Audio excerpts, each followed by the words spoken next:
Seja bem-vindo, meu nome é Igor Henrique e esse é o canal Falando a Verdade. E nesse vídeo eu vou tratar sobre o conflito entre israelenses e palestinos, que, como nós vimos aí na última semana, teve mais um triste episódio de violência envolvendo esses dois povos, a invasão do Hamas a partir de Gaza, agora a resposta israelense, enfim, toda aquela situação de violência que já não é nova ali na região do Oriente Médio. Então aqui eu vou tratar não só sobre um breve histórico dos motivos para essa disputa entre esses povos, mas também trazer aqui 10 pontos que eu acho fundamental a gente ter em mente para poder compreender a solução que eu vejo que é a única ali para resolver essa disputa naquela região da Palestina, que eu vou apresentar para vocês até o final do vídeo. Só antes de avançarmos, gostaria de reforçar aqui a importância de você se inscrever no canal. Esse vai ser o nosso primeiro vídeo sobre o assunto de geopolítica propriamente dito. É um assunto que eu gosto bastante, pretendo fazer mais conteúdo sobre isso inclusive, mas é importante que você sugira o canal aí para amigos, para outras pessoas que gostem também do tema, e ao se inscrever, marque o sino aí das notificações, opção todas, para que todas as vezes que saiam vídeos novos, você seja informado e não depende só lá daquela barrinha de inscrição que muitas vezes acaba esquecendo, então não se esqueça de marcar também o sino das notificações. Passando agora para o vídeo então, como o assunto aqui que nós vamos tratar, primeira coisa que é importante a gente ter aí em mente quando se fala de conflito Israel-Palestina é uma breve passagem pela história daquela região. Então a gente tem que voltar lá um pouquinho para a antiguidade, onde por volta ali do ano de 1020 é feita a fundação do Reino de Israel, que vai ser aquele reino que vai se estabelecer a partir das 12 tribos israelitas que já habitavam ali naquela região. Depois de ter passado por um longo período ali de dominação egípcia, os israelitas eles passam por séculos de controle tribal mesmo, de uma federação de tribos, e no ano de 1020 eles fundam um reino unificado que vai se estender não só pela região onde hoje existe ali o Estado de Israel, mas também pelo sul do Líbano, partes da Jordânia, toda aquela região ali ela vai compreender então esse primeiro reino independente do povo judeu. Mais adiante, por conta ali de algumas questões internas, passado ali os reinos de Saul, Davi e Salomão, você tem no ano de 930 a.C. a divisão do reino de Israel em duas partes. Então no norte permanece sendo ali o reino israelita, já numa dimensão um pouco mais reduzida, com fronteiras mais limitadas, e no sul você tem a fundação do reino de Judá, tendo como capital a cidade de Jerusalém, que já naquela época era uma cidade considerada sagrada pelos judeus, por conta de ser ali a sede do Templo de Salomão, ter os restos da Arca da Aliança, toda aquela questão importante ali para a cultura e para a fé do povo judeu. Mais adiante, no ano de 720 a.C., é onde o povo israelita ele perde a sua independência, a sua autonomia a partir de então. Porque em 720 a.C., o Império Assírio anexa aquela região, põe fim aos reinos de Israel e Judá, e a partir dali os impérios que vão se sucedendo vão sempre dominar aquela região da Judéia. Então depois dos assírios vieram os babilônios, depois o Império Persa, o Império Macedônico sob Alexandre o Grande, depois dele o Império Seleucida e finalmente em 63 a.C. os romanos anexam aquela área. A partir daí, a dominação romana vai fazer com que aquela região onde antes existia o reino de Israel e de Judá se transforme numa província, a província da Judéia, destacada em amarelo nesse mapa que aparece aí na sua tela, e que num primeiro momento, ali nas primeiras décadas, vai ser uma dominação tranquila, uma convivência pacífica, porque os judeus já estavam acostumados a estarem aí sujeitos a outros impérios, e ali naqueles primeiros anos eles vão desfrutar de autonomia religiosa, uma certa autonomia para administrar ali as suas cidades. Mesmo assim, eles tinham que pagar, claro, tributos ao Império Romano, ter que aceitar ali as leis de Roma, o que no primeiro momento não vai ser um problema, mas que com o passar dos anos vai criando atritos entre a cultura e o Estado romano e a cultura local judaica. Com isso, revoltas começam a acontecer e elas vão aumentando de intensidade até que no ano de 132 a.C., o então imperador Adriano, ele envia legiões romanas para lá para reprimir uma grande revolta que acontecia na província da Judéia, o que não foi suficiente, sendo necessário ali a participação pessoal do Adriano para poder reprimir a revolta, de forma que em 135 a.C. ele toma uma decisão drástica: expulsar os judeus de vez dali da região e rebatizar a província da Judéia como Palestina. Aqui Palestina já numa forma atualizada, né, do original lá latim, mas é aí que se funda esse conceito de uma província palestina. E com isso inicia-se também a tal da diáspora judaica, que vai ser esse movimento aí de expulsão, de espalhamento dos judeus que são forçados a saírem lá daquela região e se espalhar pelo Império Romano e depois futuramente pelos países da Europa. Dando um salto aqui na história, já alguns séculos depois, passado pelo domínio bizantino, a Palestina continua sendo povoada por outros povos, né? Apesar de ter pouquíssimas minorias judaicas, eles são ali territórios ocupados por gregos, por macedônicos, por outros povos que vão habitando ali, até que em 636, já depois de Cristo, o Califado Islâmico ele conquista a região da Palestina. E aí que você começa um processo longo de séculos de dominação de uma população já árabe e muçulmana. Então existe essa mudança da cultura e da população mesmo que passa a habitar aquela região da Palestina. Dando mais um salto agora na história, indo já para o século XIX, há cerca de 130, 150 anos atrás, quando a Europa ela já estava passando por aquele período de nacionalismos, onde vários povos ali que antes não tinham um país próprio começam a se tornar independentes, como por exemplo aí os gregos, tem aí os belgas, né? Enfim, você tem vários países surgindo na Europa lá daquele período e movimentos de nacionalismo, de criação de identidades coletivas ali dentro daqueles povos. E dentro disso, um escritor húngaro chamado Theodor Herzl, ele começa a divulgar ideias, artigos em jornais sobre a necessidade de se criar um nacionalismo judeu, porque até então os judeus, né, que estavam espalhados por vários países não tinham uma identidade que conectasse eles uns aos outros. A única coisa que eles tinham em comum era a fé, era a religião judaica.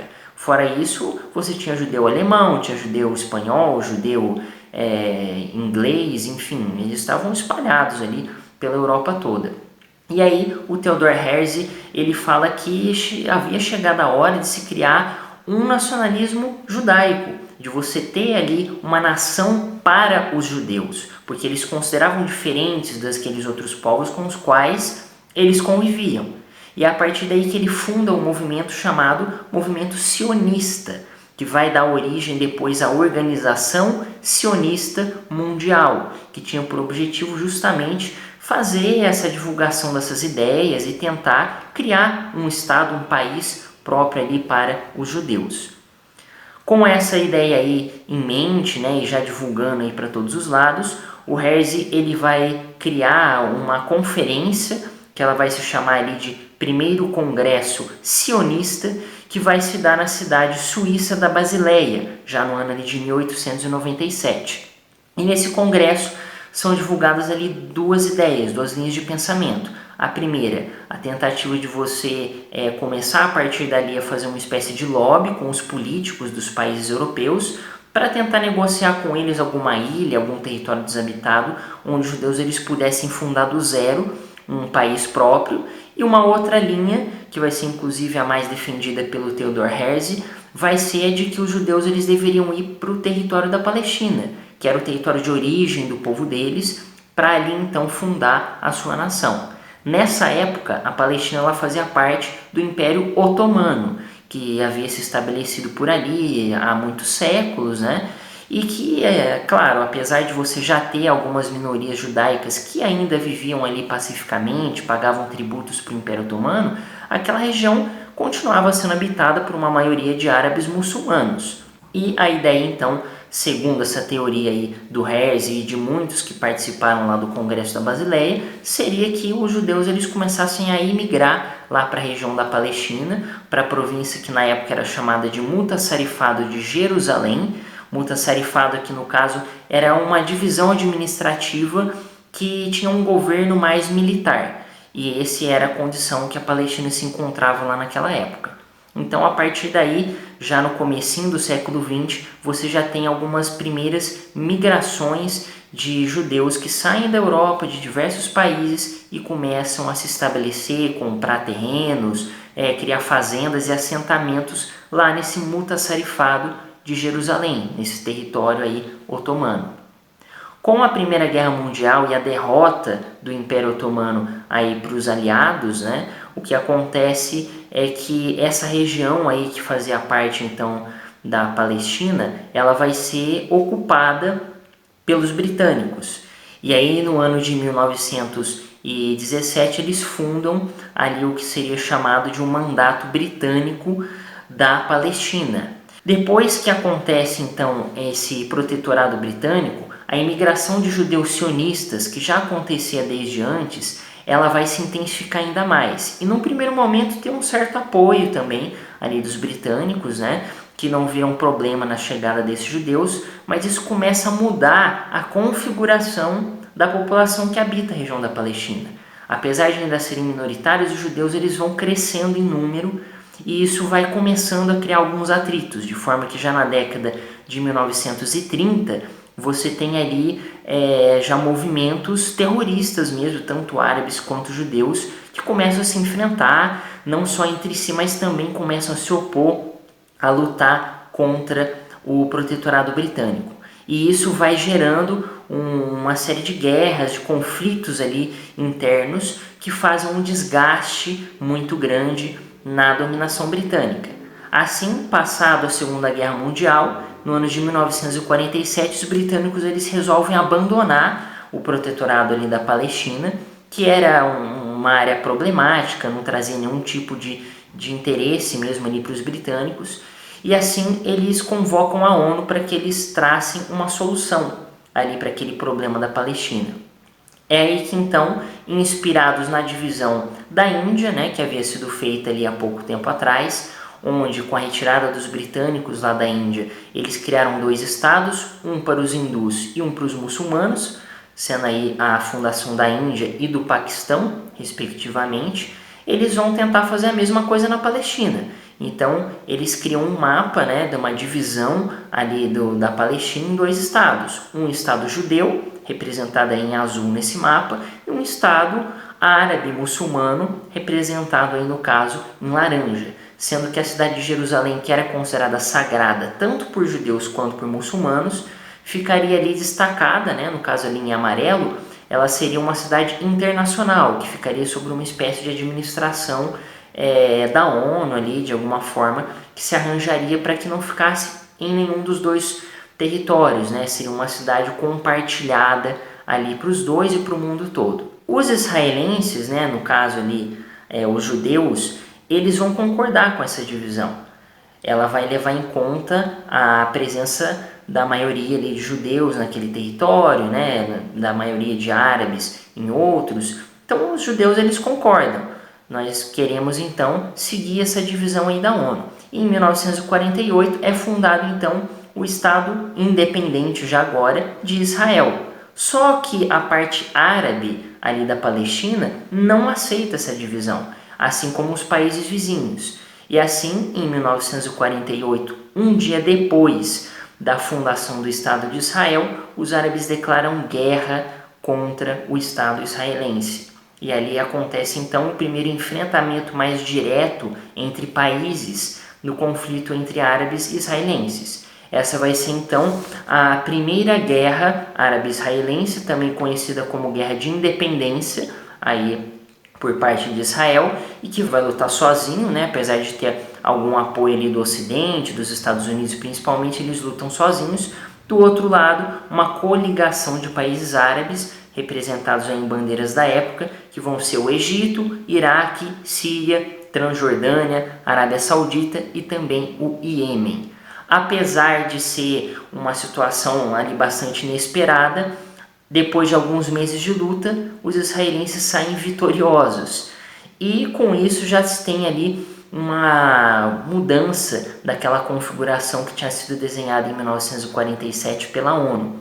Porque Israel vai com isso conquistar uma metade ali, metade ocidental da cidade de Jerusalém, vai expandir também os seus territórios e, por outro lado, a Jordânia ela vai ocupar a metade ali da Cisjordânia, né, que seria a metade leste do Estado Árabe da Palestina, parte também de Jerusalém e a faixa de Gaza, que é a metade oeste do que deveria ser o Estado da Palestina, é conquistada então pelos egípcios. Com isso, né, você tem então um prolongamento ali de uma disputa. Essa situação ela continua tendo várias tensões ali entre os árabes e os israelenses. Em 1956, aproveitando-se da crise de Suez, que foi ali um movimento, né, que o Egito ele acabou ocupando e estatizando o canal de Suez, que era de administração britânica, Israel se une a outros países europeus, no caso a França e a Inglaterra, e dá origem então à chamada Guerra do Sinai, que é onde esses três países eles invadem o Egito para justamente dar uma resposta a essa estatização aí do canal de Suez, ao mesmo tempo em que Israel também tenta prevenir uma invasão por parte aí do Egito, que estava acumulando tropas ali na região da província do Sinai, para quem sabe futuramente fazer uma investida contra Israel. Ao final do conflito você tem só a desmilitarização ali da península do Sinai. Israel não ocupa nenhum território específico e as coisas continuam, pelo menos a princípio, da mesma forma. Só que aí em 1967 acontece uma nova guerra, dessa vez a chamada Guerra dos 6 Dias, que recebe esse nome justamente porque ela durou esse período, 6 dias apenas. Ali foi uma tentativa de uma nova coligação árabe, dessa vez formada por Egito, Síria, Jordânia e Iraque, nessa época curiosamente aí com bandeiras muito parecidas, né, de invadir e destruir Israel. Só que novamente Israel acaba vencendo e aí as consequências são que os israelenses eles ocupam a Cisjordânia, a outra metade de Jerusalém, que até então era parte ali da ocupação jordaniana, as colinas de Golã, que seria ali parte da antiga província síria de Quneitra, passa então a ser ocupada também por Israel, assim como o território do Sinai e a faixa de Gaza. Então, nesse caso, Israel ele chega à sua máxima extensão moderna, né, de ocupação ali daqueles territórios, como resultado da vitória deles na Guerra dos 6 Dias. Mas a situação ela não fica assim. E anos depois, em 1973, estoura a Guerra do Yom Kippur, que foi a última tentativa dos países vizinhos ali de Israel de destruir a independência desse Estado. Forma-se então uma grande coligação árabe, dessa vez então formada por Egito, Síria, Iraque, Jordânia, Argélia, Marrocos, Arábia Saudita, Tunísia e inclusive Cuba, que vai enviar tropas para também participar aí desse conflito. Só que, tal como das outras vezes, Israel novamente sai vitorioso dessa guerra. Não existe ali grandes modificações territoriais por conta disso, mas Israel continua dominando aqueles territórios que já havia conquistado antes na Guerra dos 6 Dias. Só que, com essa nova derrota, o Egito finalmente chega ali a um acordo de paz com os israelenses, e com a morte do Gamal Abdel Nasser, né, que era o grande líder do pan-arabismo, o grande incentivador desses conflitos aí para destruir Israel, o Egito no final da década de 70 chega a um acordo que vai levar em 1982 a devolução da Península do Sinai para os egípcios. E com isso, o Egito também se torna o primeiro país árabe a reconhecer a independência de Israel. A partir daí, você vai ter, claro, vários outros conflitos, só que de menor escala, né? Vão ser mais atentados terroristas isolados, tentativas ali de revolta dos palestinos nas chamadas intifadas, mas nunca mais você vai ter uma guerra mesmo entre países contra Israel. Apenas essas revoltas aí de grupos, inclusive do próprio Hamas, que vai ser criado para ter esse objetivo de se opor à existência do Estado de Israel. Avançando um pouquinho mais, já na década de 90, terminada a Guerra Fria, Em 1993, você tem ali o início dos chamados Acordos de Oslo, que vão se estender até 95 e que vai chegar ali à seguinte resolução: Israel passa a negociar com os palestinos, eles permitiriam que os palestinos eles tivessem então um início ali de um estado próprio, não vai se criar de fato uma Palestina independente já naquele momento, mas você vai ter meio que uma semente disso com a criação da Autoridade Nacional Palestina, que vai ser como se fosse uma administração autônoma para que mais adiante realmente se criasse um estado independente para os palestinos. Com isso, a região da Cisjordânia ela vai ser então administrada de forma compartilhada. Então essas regiões marcadas aí em laranja seriam administradas diretamente por essa autoridade palestina. As regiões em amarela seriam compartilhadas com a administração civil dos palestinos e militar dos israelenses, e as regiões restantes aí em azul continuariam sob gestão de Israel, para justamente ali evitar entrada de armas, violência e coisas assim. E segundo esses acordos, caso essas ideias elas dessem certo, mais adiante a Palestina ela se tornaria de fato um país independente. Tanto é que em 2005 Israel também se retira da faixa de Gaza, deixa aquela região ser administrada pela autoridade palestina, mas as coisas elas acabam saindo um pouco do controle. Porque enquanto o pessoal lá da autoridade palestina vai aceitar esses termos e vai assumir a sua gestão ali autônoma, por outro lado, o Hamas, aquele mesmo grupo que fazia atos de terrorismo, de resistência contra Israel, vai controlar a faixa de Gaza a partir de 2007 e com isso vai fazer atentados, lançar foguetes e fazer coisas que vão levar a intervenções de Israel na faixa de Gaza. E essas intervenções elas vão acontecer em 2008, 2012, 2014 e agora novamente em 2023.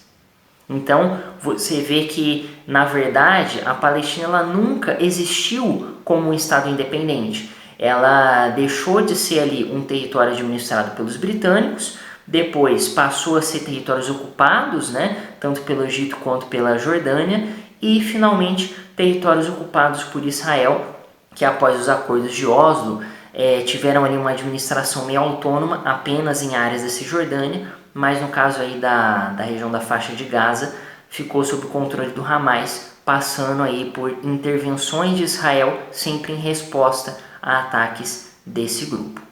Agora, deixando de lado as paixões políticas, as preferências pessoais, eu quero aqui trazer os 10 motivos pelos quais, analisando todo esse histórico aí que nós vimos até agora no vídeo, eu acredito que a única forma de se acabar com o conflito entre Israel e Palestina é que Israel anexe de uma vez por todas tanto a Cisjordânia quanto a faixa de Gaza, porque eu vejo que não há a menor condição de a Palestina existir já hoje, aí, 2023, como um Estado independente. E o primeiro motivo que eu vou trazer aqui para você, o primeiro fato, é que Israel tem sim o direito moral de existir. Porque apesar de você poder argumentar que aquela região, antes da imigração sionista, no comecinho do século XX, ela era majoritariamente habitada por árabes, os judeus eles nunca deixaram totalmente aquela região. Apesar de pequenas, sempre existiram comunidades judaicas ali, mesmo na época lá do Califado Islâmico, quando os árabes chegaram à região da Palestina. Outra coisa também é que vários países eles foram criados séculos depois de terem deixado de existir. O caso de Israel não é o único. Você pode também trazer esse argumento, né, de que mas os israelenses foram expulsos lá no passado, lá na antiguidade, e agora eles voltam séculos depois querendo recriar o Estado no mesmo lugar? Sim, isso que aconteceu em vários países da Europa, por exemplo. Temos países aí, casos como a Lituânia, a Polônia, a Sérvia, a própria Grécia, que inclusive perdeu a sua independência, foi anexada pelos romanos antes mesmo de Israel, passou aí por séculos de dominação estrangeira, pelos bizantinos, pelos próprios otomanos também, e no século XIX voltaram à independência. Agora, por que você considera a independência da Grécia como legítima, mas a de Israel não? Se é praticamente o mesmo caso. Sem falar que você pode julgar a imigração dos sionistas, né? Lá feitas pelo Herzl, né? Estimuladas ali no começo do século XX, mas a própria chegada dos árabes na região da Palestina foi menos legítima ainda, porque eles dominaram aquela região com base em guerra, em sangue. Então, por que você considera como errada a imigração dos judeus no século XX, mas não considera errada a forma como os árabes chegaram e dominaram aquela região lá no passado? Um segundo motivo que eu aponto aqui também é a questão das nacionalidades artificiais. Você pode até julgar que não existia uma identidade israelense e palestina lá em 47, quando a ONU fez lá aquele mapa da divisão da Palestina, mas isso é uma realidade para o Oriente Médio todo. Porque se você olha o mapa cultural do Império Otomano, ali antes, de ele chegar ao fim, você nota que toda a região do Oriente Médio ela tem uma cultura homogênea ali, majoritária de árabes. Ou seja, não há nenhum motivo para você ter criado países como Jordânia, como a própria Síria, como o Iraque ou o Kuwait. Eles foram também criados de maneira artificial.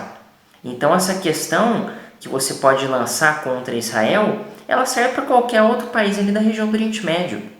Sem falar que até hoje, diferente dos israelenses, que foram criando a sua identidade nacional com base na sua defesa da sua existência, os palestinos não. Até hoje eles se identificam tão unicamente como árabes e muçulmanos.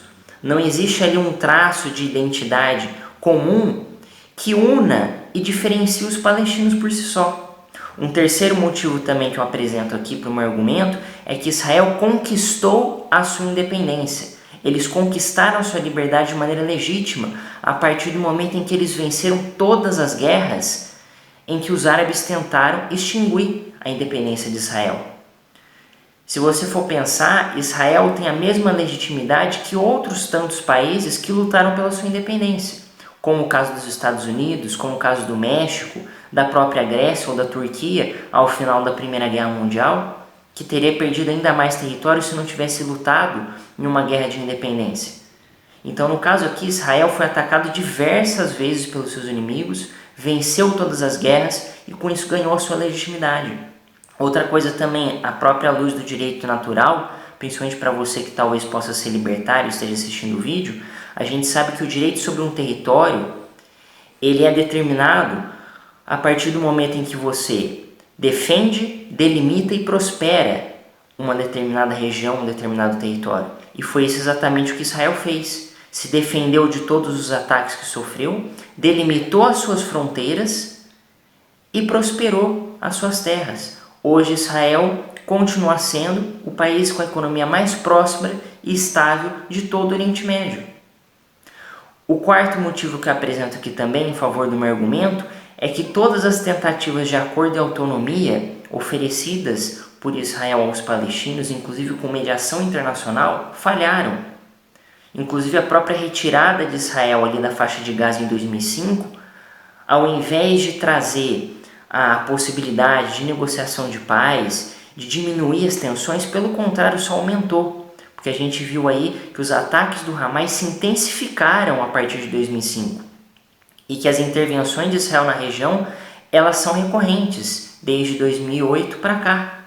Ou seja, tentativas de negociar e achar uma saída pacífica sempre falharam, porque os palestinos continuam não aceitando. O quinto motivo que eu aponto aqui é que a violência dos palestinos, ela não é justa. Muitas pessoas estão dizendo aí, inclusive, que os palestinos eles apenas estão reagindo às agressões de Israel quando eles fazem esses ataques, como que a gente viu aqui esse ano. Pode até ser verdade que Israel, quando faz ali a sua resposta, a sua tréplica à violência dos palestinos, eles passem muito do limite, a tal da chamada guerra assimétrica, que muitos gostam aí de falar. Só que é o seguinte, Israel apenas se defende, Israel apenas ataca os palestinos em resposta a ataques que eles fazem. E isso é lá desde 48. Quem atacou primeiro os israelenses sempre foram os palestinos, sempre foram os árabes.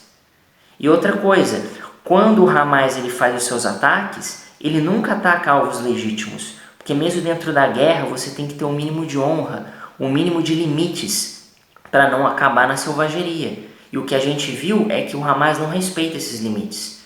Quando eles fizeram esse ataque mesmo aqui agora esse ano, tal como em outras situações antes, Eles atacaram civis, eles atacaram pessoas inocentes que não tinham nada a ver com essa situação toda. Aposto inclusive que muitas das pessoas que morreram nesse ataque do Hamas poderiam até ser simpáticas à causa palestina, mas perderam a vida.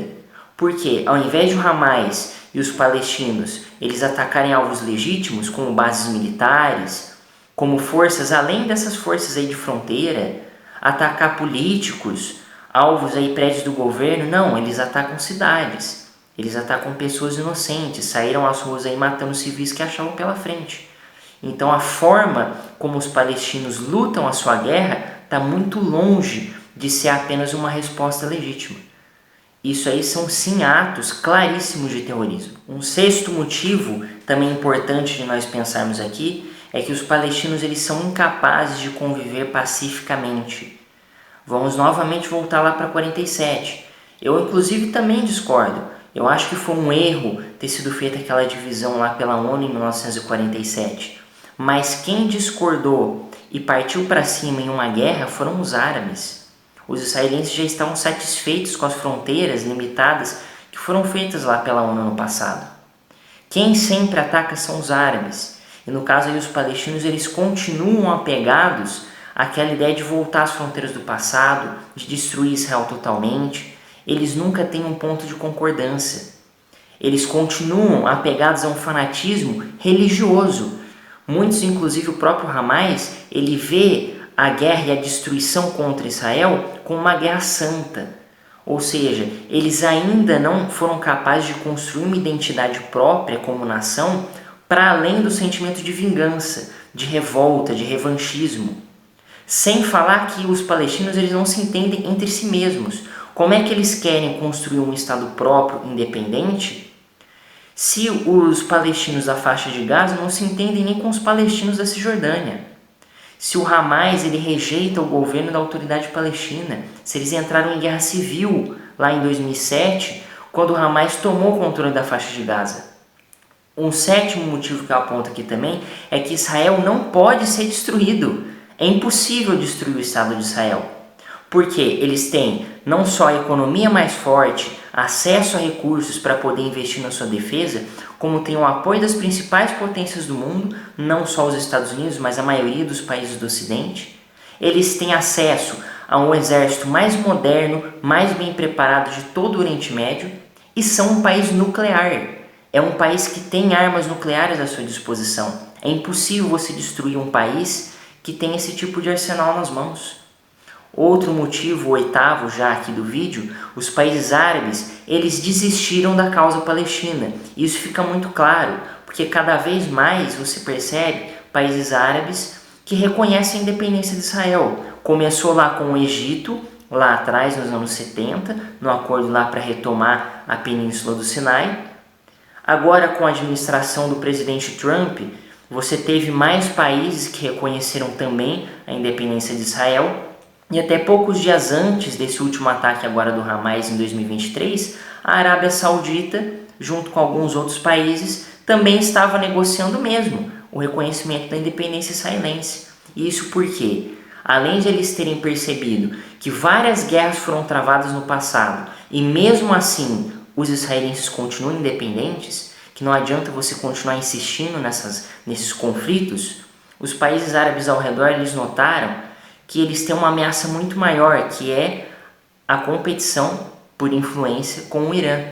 O Irã, que esse sim continua nessa retórica de destruição de Israel, ele luta contra os interesses dos próprios árabes, à medida em que eles investem em grupos militantes, em guerras civis ali no Oriente Médio que prejudicam esses países árabes.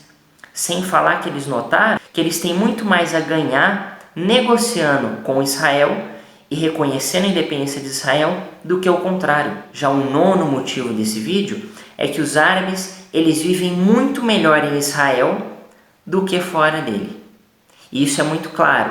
Você nota que dentro de Israel, onde existem sim árabes muçulmanos, eles não estão só ali na Palestina, nos países ao redor.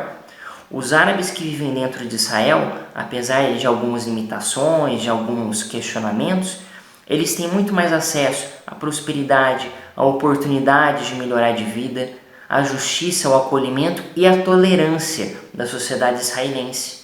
Um árabe consegue ter uma qualidade de vida muito mais superior, não só em relação aos palestinos, mas em relação aos países vizinhos. Agora, o contrário certamente não é verdade. Você não vê um israelense sendo bem tratado quando vai viver, por exemplo, em um território palestino. Muito pelo contrário, eles são atacados, eles são perseguidos, eles não são aceitos. E por fim aqui, o 10º motivo: a Palestina não tem nada de bom para oferecer. Isso fica muito claro quando você nota que mesmo depois de eles terem ganhado a autonomia lá nos anos 90, de ter sido criada a Autoridade Palestina, de eles terem assumido a administração de territórios, tanto da faixa de Gaza quanto da Cisjordânia, o que eles produziram depois ali dessa autonomia não foi nada positivo. Ou seja, você vê radicalismo, terrorismo, tudo isso que nós vemos aí de ruim na faixa de Gaza, principalmente após ter assumido o controle ali pelo Hamas. E você vê na Cisjordânia a tal da Autoridade Nacional Palestina sendo governada por uma ditadura. Porque, se você não sabia, desde 2005 a Autoridade Palestina ela é presidida pela mesma pessoa, pelo Mahmoud Abbas. Ele que foi eleito legalmente lá em 2006, na última eleição inclusive que os palestinos eles viram no seu território, permanece no poder até hoje. Ou seja, a mesma pessoa comandando os palestinos por mais de 18 anos. Aqui eu não estou, claro, querendo dizer também que democracia é perfeita, que é a solução para tudo. Mas agora você há de concordar comigo que não é saudável você ter um governo inerte, como esse daí do Mahmoud Abbas, governando há quase 20 anos, sem nenhuma oposição, sem qualquer possibilidade de você ter alguma mudança na política palestina para fora do grupinho ali que circunda atualmente já o poder. E além disso, se você for pensar, para além da miséria, da fome, da pobreza, da corrupção, que é o que existe desde então ali nos territórios governados pelos palestinos, você tem que considerar também que os palestinos eles se alinham sempre com o pior que há no mundo. Ou seja, os aliados dos palestinos são a esquerda no mundo todo. É a esquerda que apoia os palestinos. Sem falar que eles se alinham com as piores ditaduras do mundo. Estão lá aliados com a Venezuela, com a Coreia do Norte, com a China. Sempre com os piores países. Ou seja, os próprios palestinos, mesmo que alcançassem de fato a total independência, eles não teriam nada de bom para oferecer, nem a nível local, para o seu próprio povo, muito menos a nível internacional, porque se tornaria só mais um país pobre, miserável, violento, provavelmente em guerra civil, que causaria só mais problemas, não só para o Oriente Médio, mas para o mundo todo. Então, analisando todos esses argumentos, a gente percebe o quê? Que apesar de a gente constatar isso até com uma certa tristeza, a única solução é essa. Não é possível existir um Estado palestino por todos esses motivos e a única saída será a anexação por Israel de todos esses territórios e a criação aí de um Estado multiétnico, multinacional, dentro aí do território da Palestina. Esse é então o nosso veredito, o parecer aqui do Falando a Verdade sobre esse conflito. Convido agora que você deixe sua opinião. O que você acha aqui dos meus argumentos? Você concorda com eles? Você discorda? Você tem outras ideias, outras soluções? Deixe aí nos comentários.